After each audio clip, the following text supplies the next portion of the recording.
Assalamualaikum warahmatullahi wabarakatuh. Saya Alia Kisivi Setiawan dengan NPM 4422215005. Di sini saya akan menjelaskan mengenai tugas untuk mata kuliah analisis dan perancangan sistem informasi. Di sini saya akan menjelaskan mengenai bisnis proses menggunakan P2P yang meliputi order, receiving, vendor bill, serta payment. Sebelumnya, saya menggunakan aplikasi bernama Draw.io. Di sini saya dapat membuat flowchart. Di sini juga terdapat keterangan-keterangan dari elemen-elemen flowchart. Sebelum itu, saya akan menjelaskan apa itu bisnis proses.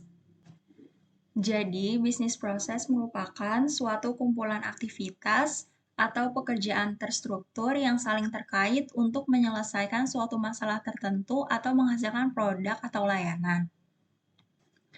Bisnis proses ini berfungsi sebagai pendekatan sistematis untuk membantu organisasi untuk mencapai tujuan spesifik yang telah ditentukan.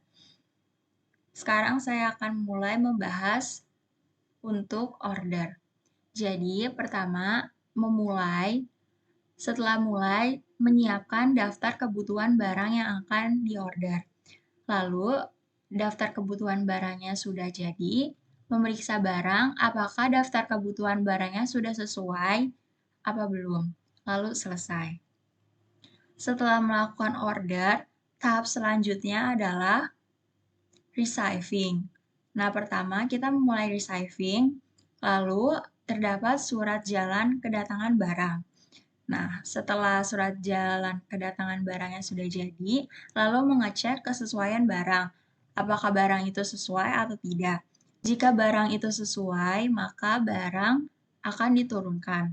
Bagaimana jika tidak? Nah, jika barang tidak sesuai, barang akan dikembalikan ke supplier. Lalu, setelah barang diturunkan, memberikan informasi kedatangan barang. Lalu, menguji kualitas barang, apakah barang tersebut sesuai atau tidak. Jika sesuai, maka barang itu akan disimpan. Bagaimana jika tidak? Jika tidak sesuai, maka barang akan dikembalikan kepada supplier.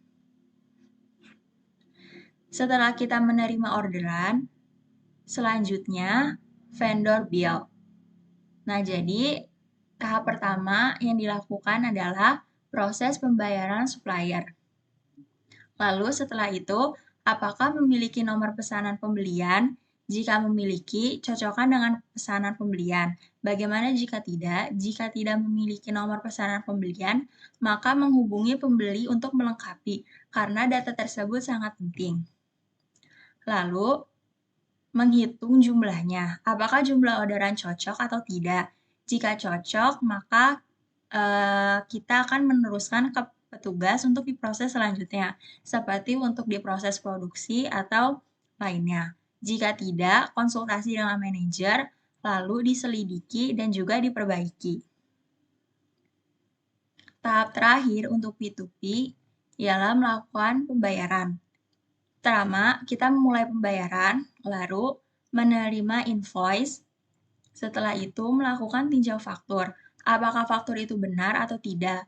Nah, jika faktur itu benar, maka langsung membayarkan faktur. Bagaimana jika tidak? Jika fakturnya tidak benar, maka tahap selanjutnya adalah menghubungi kontraktor. Lalu, menerima faktur yang telah diperbarui. Setelah itu, melakukan pembayaran untuk faktur.